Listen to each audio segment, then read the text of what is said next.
You are going to entertain the people who shot the feet of Palestinian footballers. Yeah, there's two kids, 18-year-olds, they'd been to the local football stadium pitch to train, dreamed of playing at some point for Palestine, and some IDF soldiers decided to shoot. They shot one kid 7 times in one foot and 4 times in the other. So obviously they'll never play soccer, but they'll never walk again. Oh, you know, I'm a musician, I just want to play my music. I don't want Roger Waters bullying me. What? They're shooting the fucking feet off 18-year-olds who want to play soccer. Don't talk to me about your freedom of speech. Pay attention.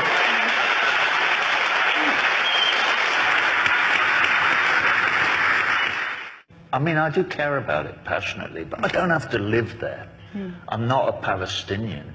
I don't get my door kicked in every night by whoever wants to.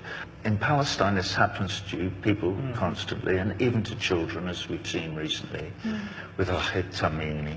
Do we believe in law or not? Do we consider that human beings, individual human beings, have rights? The Israelis have been time-wasting since 1948.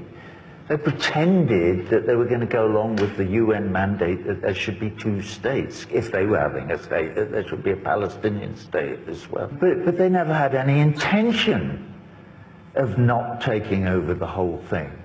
From 1948 on, they have been systematically making life on the earth that is Palestine intolerable for the indigenous people in an attempt to drive them into neighboring countries, into refugee camps, so that they can take over the whole. And I mean, at least now, they're sort of admitting it, because, you know, it's like, it was so obvious for so many years. But it's almost impossible for Netanyahu now to say the same thing again and again without kind of tittering up his sleeve. All you people in this room, your efforts are not in vain, and I'm seeing it in the United States. And it's kind of barely perceptible on the surface because the mainstream media will not report it.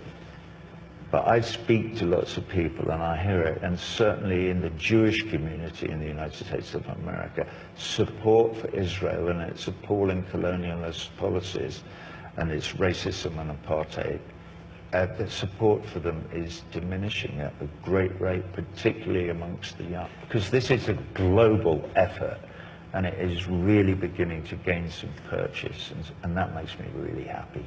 Ordinary people standing shoulder to shoulder with other ordinary people who may live 10,000 miles away, but who nevertheless we support and have sympathy with their predicament, and that is what makes us human.